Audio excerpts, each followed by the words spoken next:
الحمد لله رب العالمين أرحم الراحمين الذي أرسل حبيبه رحمة للعالمين والصلاة والسلام على أشرف الأنبياء والمرسلين جزا الله عنا سيدنا ومولانا محمد صلى الله عليه وسلم ما هو أهله. اللہ تعالیٰ کا کروڑ فضل و کرم اور احسان عظیم کہ رمضان المبارک کے اندر ان پر نور لمحات میں جمعۃ المبارک کی پر نور سعادت نصیب ہوئی.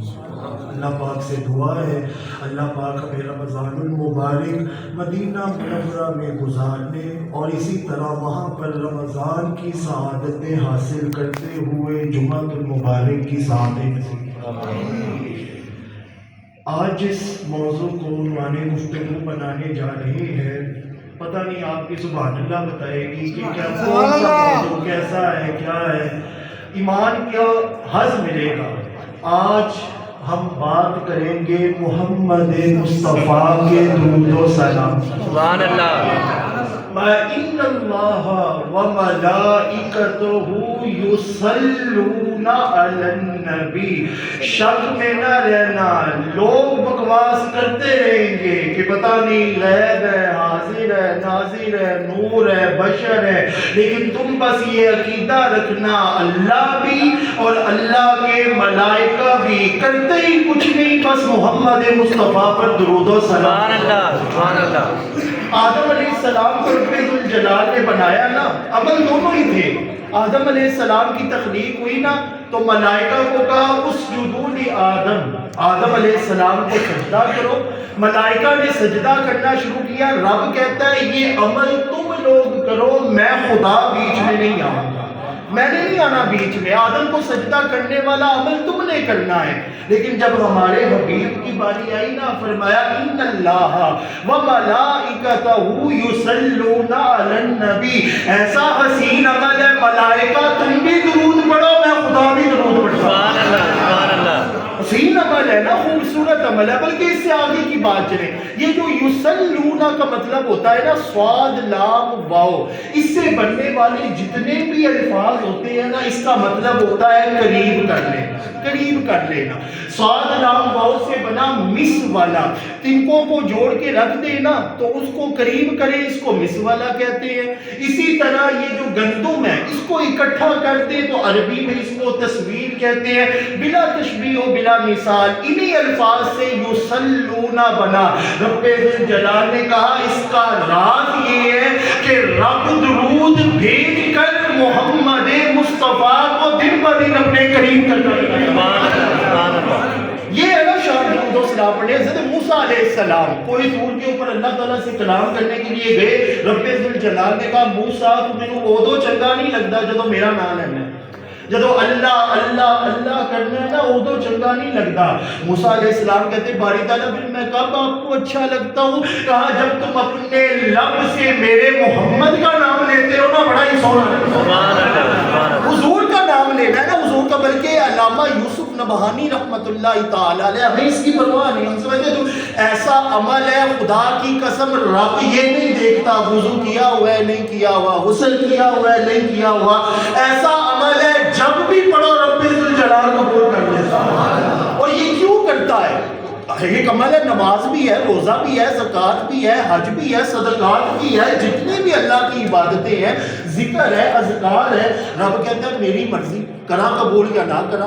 حج کر کے آؤ، عمرہ کر کے آؤ، میری مرضی قبول کروں یا نہ کروں. لیکن درود ایسا عمل ہے رب کہتا ہے ہر حال میں ہی قبول ہے، ہر حال میں. کیوں قبول ہے؟ کیونکہ ہم جب بولتے ہیں نا درود پاک میں تو ہم یہ نہیں کہتے کہ درود ہم بھیج رہے ہیں، ہم یہ نہیں کہتے کہ درود ہم یہ کہتے ہیں اللہم اے باری تعالیٰ صلی علی. ساڑھی اوقات نہیں درود کلن دی، تو آپ ہی درود کر لو. رب کہتا ہے درود تم بھیجو تو پھر میں کہوں نا کہ میری مرضی قبول ہے. جب درود ہی میں نے بھیجنا ہے، تم نے فریاد ہی میرے آگے رکھنی ہے تو میں خدا اپنا درود بھیجتا ہوا قبول نہ کروں. کہا تم درود نہیں بھیجتے، تمہارے درودوں کی آقا کو حاجت نہیں، بلکہ جب تم درود بھیجتے ہو تو ان کے صدقے میں تم پر درود و سلام. علامہ یوسف نبہانی رحمۃ رحمۃ اللہ تعالیٰ علیہ نے درود و سلام پر کتاب لکھی سعادت الدارین، اس کے اندر لکھتے ہیں، کہتے ہیں جب کوئی حضور کا عاشق درود پڑھتا ہے نا، تاجدار کائنات صلی اللہ علیہ وسلم نے فرمایا اللہ جنت میں وسعتیں پیدا کرتا چلا جاتا ہے، بڑھتی جاتی ہے بڑھتی جاتی ہے بڑھتی جاتی ہے۔ کہتے ہیں ایک وقت ایسا آتا ہے پہلے ہی جنت کی وسعت آسمان اور زمین کے برابر ہے، اور پھر درود پڑھتے ہوئے بڑھنا بڑھنا بڑھنا، کہتے ہیں قیامت جب آئے گی وہ بندہ قبر سے نکلے گا، رب ذوالجلال اس کے پڑھے ہوئے درود کے سبب وہ بڑھتی ہوئی جنت اس کو دے کر کہے گا اس کے اندر داخل ہو۔ تو یہ جنت کے اندر اور یہ پھر نعمتیں، بلکہ حضور صلی اللہ علیہ وسلم نے ارشاد فرمایا جب میرا امتی درود پڑھتا ہے نا، جڑے کلمات آخدا ہے نا، رب ذوالجلال کہتا ہے ان کلمات کا ایک فرشتہ بنا دو۔ کیا بنا دو؟ ایک فرشتہ بنا۔ اب وہ فرشتہ بنتا کیا ہے؟ حضور نے فرمایا رأسہ الی العرش، اس کا سر عرش تک پہنچا ہوتا ہے، قدمہ تحت الارض، اس کے پاؤں زمین تک پہنچے ہوتے ہیں، جناحہ واحد فی المشرق والآخر فی المغرب، اس کا ایک پر مشرق تک پھیلا ہوتا ہے، دوسرا پر مغرب تک پھیلا ہوتا ہے۔ رب کہتا ہے تو کرنا کچھ نہیں، بس ہے جڑا میرا بندہ حضور تے درود پڑھ رہے ہیں نا، تو ایسے مغفرت کی دعا کرتے ہیں۔ اور جب وہ مر کے قبر میں چلا جاتا ہے تو فرشتہ جا کے کہتا ہے باری تعالیٰ اب میری ڈیوٹی تو ختم ہو گئی، بندہ چلا گیا، اب میں نے کیا کرنا ہے؟ آسمان پہ آ جاؤ۔ رب کہتا ہے نہیں، آسمان پہ بڑے ملائکہ ہیں، پھر میں زمین پہ تیری عبادت کروں گا؟ نہیں، زمین پہ بھی بڑے ملائکہ، پھر کرا کی؟ رب ذوالجلال کہتا ہے وہ جڑا بندہ جدے تو مغفرت دی دعاواں کردا سی نا، اور مر کے قبر میں چلا گیا ہے، نہ آسمان تے آنا تو زمین تے میری عبادت کر، وہ دی قبر تے کھلو جا، وہ دی قبر تے کھلو کے قیامت تک وہ دی مغفرت دی دعاواں کردا۔ یہ درود و سلام پڑھنے کی محبت و رفتگی، اس بات کے اوپر میری گفتگو ہوئی، بلکہ ایک اور حدیث مبارکہ ذرا محبت سے بول دے سبحان اللہ، سن کے آپ کو اور مزہ آئے گا۔ حضور کا درود ہے نا، جتنا پڑھتے چلے جاؤ، یہ میں نے سنانی تھی، میرے ذہن میں تھا، تو یہ سناؤ نا تو میرے ایمان کو تسکین نہیں ملے گی۔ تاجدار کائنات صلی اللہ علیہ وسلم نے ارشاد فرمایا کوئی میرا عاشق امتی مجھ پر ایک مرتبہ درود پڑھے، رب اس پر ایک مرتبہ درود پڑھتا ہے۔ کوئی میرا عاشق امتی مجھ پر ایک مرتبہ درود پڑھے، رب اس پر 10 مرتبہ درود پڑھتا ہے۔ کوئی میرا عاشق اور امتی مجھ پر ایک مرتبہ درود پڑھے، رب اس پر 70 مرتبہ درود پڑھتا ہے۔ کوئی میرا عاشق اور امتی مجھ پر ایک مرتبہ درود پڑھے، رب 70,000 ملائکہ کے ساتھ مل کر اس پر درود پڑھتا ہے۔ اور کلائمیکس پر پہنچ کر تاجدار کائنات نے فرمایا کوئی میرا عاشق مجھ پر ایک مرتبہ درود پڑھے، رب ملائکہ کو بلا کے کہتا ہے کہ نامہ اعمال 400 حج کرن دا ثواب لکھا۔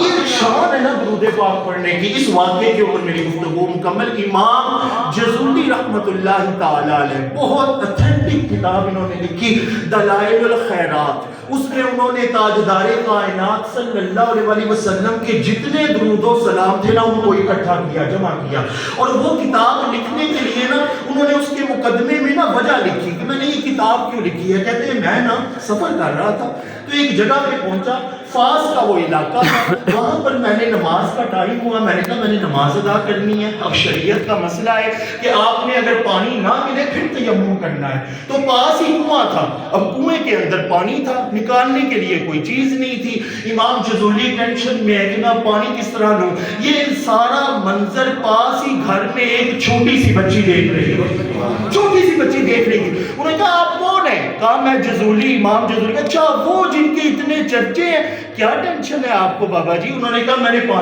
پانی ہے، میں نے وضو کرنا ہے، تو میں کس طرح پانی نکالوں؟ بچی نے نہ کہا اچھا یہ کون سی بڑی بات ہے۔ امام جزولی لکھتے ہیں اس نے اپنا تھوک کنویں میں پھینکا، کنویں کا پانی ابل کر باہر اور امام جزولی ٹینشن میں آ گئی۔ چھوٹی سی بچی ہو نا، کوئی بزرگ بابا جی ہو، کوئی محنت ہو، ریاضت ہو، مشقت ہو، اللہ کی عبادت، چھوٹی سی بچی اور اتنا بڑا عمل، تڑپ کر کہتے ہیں بیٹی ساریا گلا بعد پہلے اے تے دس رب نے تینوں اے مقام کتھوں دے چھڑیا ہے، یہ مقام کہاں سے ملا ہے؟ تڑپ کر بچی کہتی ہے جب سے ہوش سنبھالا ہے نا، میں نے جب بھی پڑھا ہے تو محمد مصطفیٰ پر درود و سلام پڑھا ہے۔ کہتے ہیں مجھے 10 کسی کا درود و سلام ہے۔ تڑپ کے کہتی ہے اللہم صلی علی محمد دائمۃ